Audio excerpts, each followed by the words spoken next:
Korea. President Trump says the U.S. is, quote, prepared for anything. Is a military conflict becoming more likely? CNN's Brian Todd is joining us with the latest. Brian, what are you learning? Wolf, tonight there is real concern among well-connected people here in Washington that an armed conflict with North Korea is becoming more likely. The talk from the Trump administration in recent weeks has only grown tougher, and neither they nor Kim Jong-un's regime seem able to back down from it. As tensions build with North Korea's volatile leader, new concerns tonight about whether the Trump administration is talking itself into a possible conflict with Kim Jong-un. President Trump kept up the tough talk in an interview with the Fox Business Network. We're prepared for anything. We are so prepared like you wouldn't believe. You would be shocked to see how totally prepared we are. Wow. If we need to be. Would it be nice not to do that? The answer is yes. Will that happen? Who knows? The president's comments follow other remarks from his national security team in recent weeks, indicating a tougher tone on North Korea. CIA Director Mike Pompeo warning about Pyongyang's rapidly advancing threat of a nuclear-tipped missile that could hit the U.S. It's now a matter of thinking about how do you stop the final step. And the latest warning from Secretary of State Rex Tillerson that diplomatic efforts to solve this crisis might fail. Those diplomatic efforts will continue until the first bomb drops. The tough talk extends back at least to August, when Trump spoke like no president ever has when addressing North Korea's threats.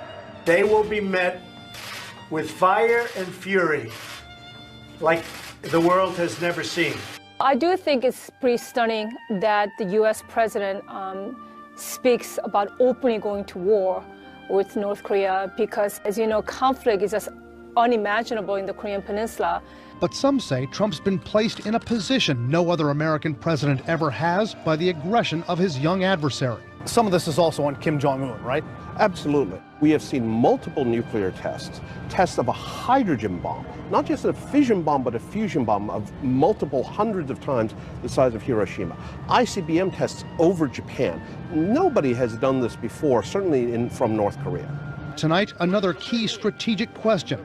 Will President Trump visit the heavily fortified DMZ, as other American presidents have, when he travels to Asia next month? It could also really stoke the fires, and Kim Jong-un is very unpredictable.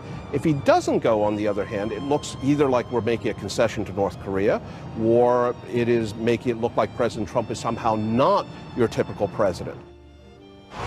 A senior White House official tells CNN that a Trump visit to the DMZ has not been ruled out, but that the timing for it may not be quite right because the president is scheduled to visit a U.S. military installation at about the same time. White House officials say they're not concerned about any message the president might be sending if he doesn't visit the DMZ. Wolf? All right, Brian, thanks very much. We'll see you share. Certainly has prompted new questions about President Trump's war authorization problems. Next week, it will come in a review when the Defense Secretary James Mattis and the Secretary of State Rex Tillerson appear before the Senate Foreign Relations Committee. Let's discuss this and a lot more with my next guest, Bill Richardson. He was the U.S. Ambassador to the United Nations, the Energy Secretary during the Clinton administration, then served as the Democratic governor of New Mexico. Governor, thanks very much for joining us. Thank you very much, Wolf. The 16-year-old authorization for the use of military force is used to justify military operations in numerous countries, including Niger. Is it time now to review that authorization and get the House and the Senate, if they want to pass new authorization allowing the U.S., the administration, to deploy these kinds of troops in very, very dangerous areas?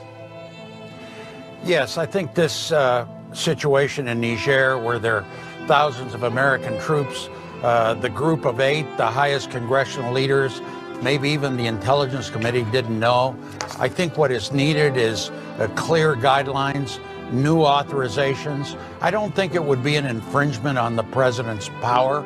These are usually granted. I was on the House Intelligence Committee for many years. But look, we have a situation in Niger where so many people don't know, was this a military mission? Was there any covert action involved? I suspect there might have been. This is why there wasn't full disclosure to the Armed Services Committee at least. But at least the Gang of 8, the highest congressional leaders, should have known. And this is war in Africa. This is a national security case where so many few people know, and the tragedy of what happened to Officer Johnson and the widow. Nobody knows the decomposition of the body. By the way, Wolf, I think the military has very strong, good protocols. I was involved in the remains of American forces from North Korea. We got 7 remains back. The Pentagon is very careful about the condition of the remains. It's a very somber situation. You have to show respect. I suspect there was a good reason for that decision by the Pentagon. But this widow, what a tragedy, what's happened to her. She should get a full explanation of what happened, and the president should call her and say, I meant no disrespect. I mean, here we have cases where General Kelly, a good, decent man, you could see the pain in his face having lost his son. We shouldn't get into these political debates on these issues in a partisan basis as the way the president has fostered. He should just stop this. Yeah, and a lot of people totally agree with you. Get on the phone, call her up. I'm sorry you misunderstood what I was trying to say, but my heart goes out to you, and whatever I can do to help down the road, I will be there for you. A Gold Star widow, certainly she deserves that kind of respect. Let's switch topics while I have you, Governor. I want you to listen to President Trump's latest comments about North Korea. We are so prepared like you wouldn't believe. You would be shocked to see how totally prepared we are, if we need to be. Would it be nice not to do that? The answer is yes. Will that happen? Who knows? So what do you think the president means? And you've been to North Korea on several occasions. When he's talking about preparedness, is this more hype? Is this a serious threat? What is your analysis? Well, it's again, he makes foreign policy on the fly by tweets. I suspect he's talking about some kind of a military response. But I think something decent and good is going on. There may be some diplomacy going on. The North Koreans for 2 weeks have not shot a missile. They have not had a nuclear test. They've been relatively quiet. There are reports of Secretary Tillerson talking about diplomacy. The president is going to Asia in early November. You know, maybe there's something good going on, potential discussions that would lead to a freeze on both sides for a short period of time till we're able at least to have a dialogue with North Korea. I don't have any advance information, but I do know that there's something going on there, mainly because of North Korea's silence and relative passivity compared to their loquaciousness and their threats. And but you know, the president making these statements, it's just going to find ways to irritate the North Koreans, who are very easily irritated, and they're paranoid, and so it doesn't help. I just wish he would let his team, he's got a good national security team at the White House, Secretary Tillerson, let him explore a little diplomacy, that's all. Well, I think what they're trying to do, and it may be paying off if your analysis is correct, Governor, that China is squeezing the North Koreans significantly more now as a result of urgings from the U.S., and maybe the North Koreans are responding to the pressure from China, its major trading partner. Are you open to that? Yes, I do think that that's a good part of President Trump's foreign policy with North Korea, although I'm very upset at these public statements that he makes, is getting China to recognize that this is not in China's interest for them to be such tension in the Korean Peninsula by increasing their role with sanctions, by enforcing sanctions on coal, on gas, on energy, on North Korean workers. Maybe that is starting to work with North Korea, but you don't know. The North Koreans, as you know, you've been there with me, they have their own mindset. They don't think like we do, but it could be something is happening. This silence by the North Koreans, in other words, no bombs, no provocations, no threats, no missile tests, no nuclear weapons tests, is a good sign, even if it's just 2 or 3 weeks. Let's hope for the best. It's a subject you know well. We'll continue this conversation, Ambassador, down the road. Bill Richardson, the former New Mexico governor, former ambassador to the UN. Thanks very much for joining us. This month's ambush of U.S. troops in Niger, admitting many fair questions remain unanswered and are now under serious investigation. President Trump today ignored multiple questions about the ambush and his phone call to the widow of one of the 4 fallen soldiers. Let's bring in our specialists. And David Axelrod, earlier this morning, Maisha Johnson, the Gold Star widow, was on TV on ABC speaking very emotionally, very powerfully about her husband, contradicting the president. He immediately went to Twitter and tweeted this: "I had a very respectful conversation with the widow of Sergeant LaDavid Johnson and spoke his name from beginning without hesitation." What advice would you give the president right now in dealing with this? This is such a sensitive issue, especially for those Gold Star families. Oh, 100%. Look, Wolf, I can see how now we know sort of the contours of the conversation between the president and Mrs. Johnson in the first instance, and you can understand how he might have said the words that have been reported, and she might have interpreted them completely differently than he meant them. Let's just stipulate that. But now we know how she interpreted them. This 24-year-old widow whose husband, a Green Beret, had just died in the service of his country under circumstances she still doesn't know, and we still don't know. And you would think that the president would cut her some slack. You would think that the president would say, you know, if my words in some way were received in ways I didn't mean them, I'm so sorry. I and the whole country grieve for you and with you. Wouldn't that be the right thing to do? But that's not Donald Trump. For Donald Trump, it's always about him, and he's never wrong, and he can't admit mistakes, even in this case when it is so clearly the right thing to do. And I think it hurts. It hurts him. It obviously hurt her, but it hurts him as well. It diminishes him. It diminishes the office of the presidency. I think most people in the country would have wished that he handled it much differently. You know, Chris, he had several opportunities today. There were cameras at 2 earlier photo ops, and then in the Rose Garden, he easily could have opened up that those statements. He had the visiting Prime Minister of Singapore with him, but before they get to that, he could have opened up with a statement. He didn't have to wait for reporters to shout questions at the end, which he ignored, as he did in the earlier photo ops, but he could have easily opened up. I'd like to begin, we'll get to this, with a statement expressing his deep regret, his sorrow, the fact that this widow, this Gold Star widow, apparently misunderstood what he was trying to convey. Yeah, it's not that he couldn't do it, it's that he doesn't want to do it. We heard out of the White House today, you know, don't expect, there's not going to be another call to Maisha Johnson. David Axelrod's point, I think, is the most important one, which is calling a widow of American soldier killed in action is extremely difficult. It's emotionally difficult. You know that there's not a good way to do it. No one can really practice for it, but Donald Trump is someone who never was in politics before. He never had done anything like this.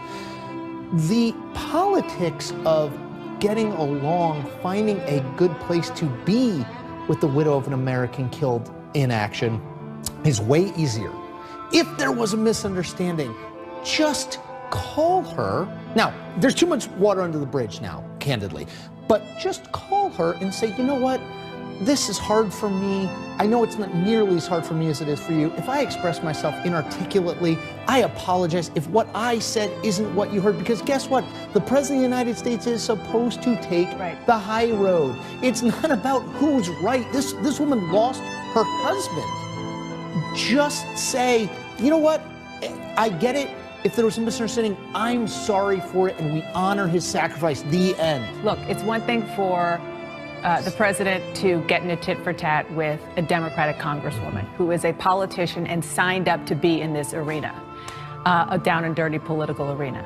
It's a whole nother thing what we saw today, with a commander-in-chief criticizing the widow of somebody who died in service to the country that the commander-in-chief is the head of, is the leader of, is just mind-boggling. And it doesn't surprise me that The president didn't say anything. I actually think that was not a bad thing, for him to just kind of try to stop talking about it. And they sent the chairman of the Joint Chiefs out, who had a very measured, very calm, very lengthy back and forth with reporters, and answered as much as he said that he could, knowing that there are a lot of unknowns about the mission. And that is what matters. The mission. What happened? Why did this man die in the first place, and 3 others as well? The problem, though, is Dan is exactly right. I thought General Dunford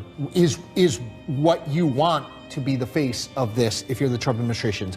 The problem, as always, is Donald Trump, and more specifically Donald Trump's Twitter feed. So yeah, he didn't take questions that were shouted at him today. Not a bad idea. If he hadn't sent a tweet out this morning effectively saying this person is not telling the truth, if he doesn't take to Twitter tomorrow or the next day and say more about this is now day 8 of this back and forth. I would argue, to Dana's point, he made it worse today with the engaging with the widow and essentially saying, well, her version of events isn't how it happened. There's nothing. If past his prologue, there is no reason to think Donald Trump will suddenly become sort of quiet on this or anything else. And that's always his biggest problem. If you left it with General Dunford, that would be one thing. But he doesn't ever leave well enough alone. And it's one thing to get into this, to react via Twitter to this widow, this wonderful woman who just lost a husband, has 2 kids, another one on the way. And another thing, as he did yesterday, to go after the Democratic Congresswoman in a tweet, wacky Congresswoman Wilson is the gift that keeps on giving for the Republican Party, a disaster for Dems. You watch her in action and vote. He goes after her. That's one thing, as Dana correctly points out, but it's another thing to dispute what this widow said. A comment that Senator John McCain made, it's getting a lot of attention, about the Vietnam War, and he, of course, served during the Vietnam War. Listen to this.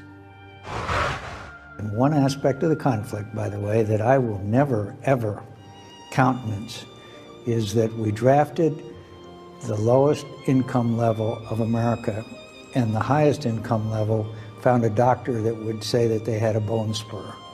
That is wrong. That is wrong. A doctor who would say that they had a bone spur. Now, that was significant. As you know, Donald Trump, during the Vietnam War, had 5 deferments, including one after a doctor diagnosed that he had bone spurs in his foot. What was your reaction to that? My reaction was, I don't think the reference was coincidental. Look, I think there's no mystery that these guys don't get along. Dating back to when Donald Trump denigrated Senator McCain's military service, saying he prefers people who didn't get captured. We all know Senator McCain spent 5 terrible years in the captivity of the North Vietnamese. And now Senator McCain has been critical of the president as commander-in-chief. He made a speech in Philly earlier this week when he was accepting the Liberty Medal, really challenging the president's worldview. But the president responded by saying, well, if he doesn't stop criticizing me, I'm going to fight back. And what he learned, I think, in this interview or through this interview is don't get into a taunting war with a guy who spent 5 years in the Hanoi Hilton and who is facing a mortal illness, because he's not scared of you. No. He's not worried about you, okay? And I think this was Senator McCain's way of saying, you know what, I'm done with you. Yeah. And look, David mentioned that John McCain was a prisoner of war for 5.5 years in Vietnam during the Vietnam War.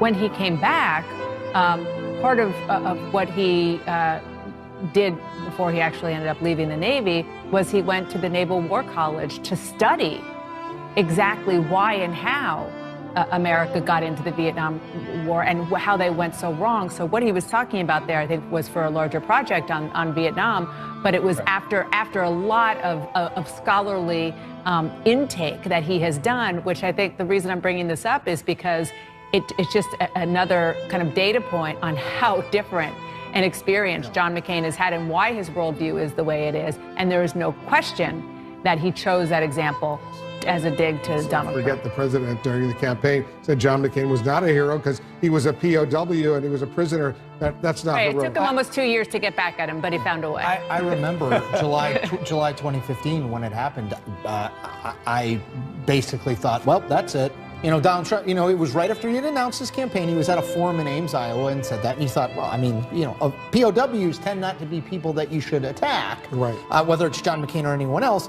It was a first indicator that Donald Trump's appeal did not play by traditional rules. But yes, McCain, the long arc of history got to that healthcare vote, and now this.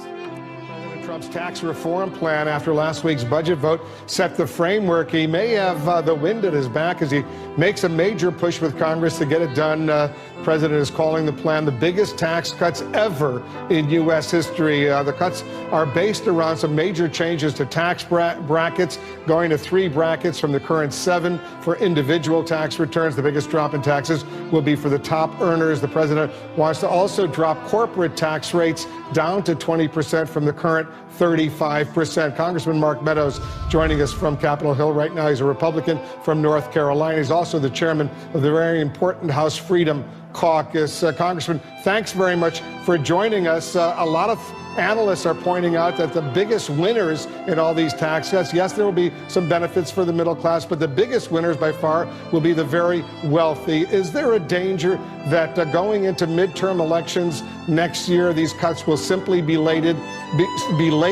as tax cuts for the rich? Well, there's always a danger, Wolf, anytime that you talk about tax cuts, that you put a label on that it just benefits the rich or this particular segment of the population. But I can tell you that the president and members of Congress are laser focused on making sure that there's those middle income wage earners that actually benefit. You talk about all the analysis that's being done.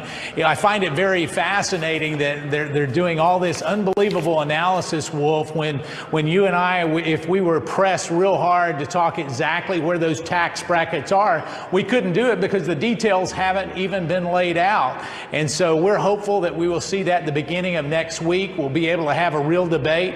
But I can tell you, just in the recent days, the president has weighed in on one particular thing when they were talking about a pay-for that might affect 401k plans. He says, no, this is something that helps the middle income wage earners the most. We need to make sure that we keep that intact. And so all hands on deck for those that, the moms and dads on Main Street, your viewers, the people that get us elected, we need to make sure we deliver for them.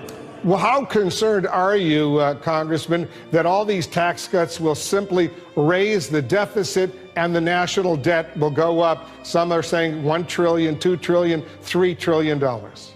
Well, it is a concern, and really when you look at that, and the budget that we passed out of the House actually had some mandatory spending cuts along with being able to do aggressive tax reform. But anytime you look at increasing the deficit, you're looking at somebody paying the bill other than you and me. We're looking at our kids, our grandkids to have to pay that. So we need to make sure that we're fiscally responsible. But in this particular approach, we're looking at a Senate budget that will allow us to be a lot more aggressive on reducing those tax cuts. The president has been talking about more tax cuts than tax reform, but we've got to be really aggressive in doing that to get the economy going, or we don't even have a hope of not only funding our military, but it's funding the other things, education and child tax credits, many of the things that receive great bipartisan support. So am I concerned? Yes. Are we looking really more at being aggressive on reducing the tax rates? We are perhaps at some short-term exposure on the deficit side of things. The biggest expenditures of the federal government are the so-called entitlements, Social Security, right, Medicare, Medicaid. The White House budget director, Mick Mulvaney, was on the Sunday talk shows saying that he personally is pushing the president for cuts in these entitlements, but the president says, no, they are off limits. Listen to this. A meeting with the president just the other day, we walked over some of the numbers, and I actually said, look, here's where it is, here's where it isn't. And Mr. President, I'm going to come back to you again and want to talk to you about entitlement spending. And he said, look, I'm still not going to do it, but I'm happy to have the conversation. Same discussion we had in the spring. I promised people I wouldn't change Social Security. I'm not going to do it. I said, that's fine, but my job is to show you what that means. I think that's the right way to do it. All right, so where do you stand? Will you support all of these tax cuts if the president gets his way and there are absolutely no cuts to Social Security, Medicare, and Medicaid? You know, the president is going to get his way, and so at this particular point, it's a binary choice for us. It's either working within the framework that we have and trying to be aggressive on the tax cuts. I've raised this issue of looking at modifying, whether it be Social Security or Medicare or Medicaid, any of those items, and the president has been very emphatic. You know, personally, on 3 different occasions, he says, Mark, we're just not going to do that. It was a promise he made to the American people, and so we're looking at other areas. There is one that we do, a work requirement that actually was originally passed under Bill Clinton, but that was done away with. And so you'll see some of those entitlement issues addressed on welfare reform, but on those 3 core issues that Director Mulvaney just mentioned, he's right. The president has been very emphatic, and we can keep coming back, but it is not going to be in this tax bill. Just one final question, Congressman, before I let you go. If it's shown, the Congressional Budget Office and other experts, that all of these tax cuts will wind up increasing the national debt, increasing the deficit, will you vote for it? Well, we already believe that it's going to show that it's going to increase the deficit in the short term. And so for me, I've been looking at trying to make them as aggressive as possible, even if they have to expire in 10 to 15 years. So the answer to that is, based on the parameters that have been laid out, a 20% corporate, 25% for small businesses, doubling the standard deduction for moms and dads, I will be voting on that and voting for that, and hoping that we can make some adjustments on some of those spending things to address the deficit in the coming years. And you will support eliminating the estate tax, which really is a benefit to millionaires and billionaires like the president. They'll save, the president presumably could save for his family billions of dollars if he's worth, let's say, 10 billion, which he claims Forbes magazine says he's worth maybe $3 or $4 billion. But still, as part of the estate tax, he would save at least $1 or $2 or $3 billion. You okay with that? Well, I haven't looked at it with regards to this president's tax policy in mind, because candidly, people with that kind of assets normally have already done the planning to avoid the inheritance tax anyways. Really what it is for estate taxes for me are my farmers back home in North Carolina. What happens, you got these family farms that if we don't do that, what we're doing is essentially taking it from those family farms and saying you got to get rid of it in order to continue. But Congressman, those family farms have to be worth at least $11 million. The first $11 million. We're talking, yeah, you're right. First $11 million is tax-free as far as estate planning is concerned. If the farm is worth more than $11 million, then you start paying estate tax.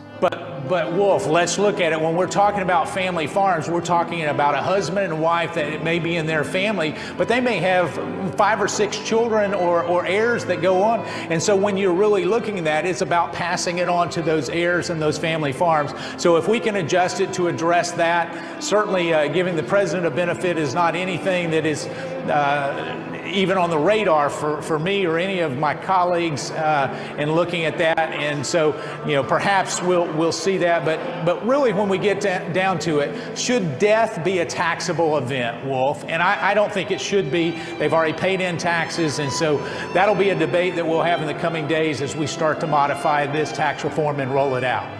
Always good to have you join us here on CNN.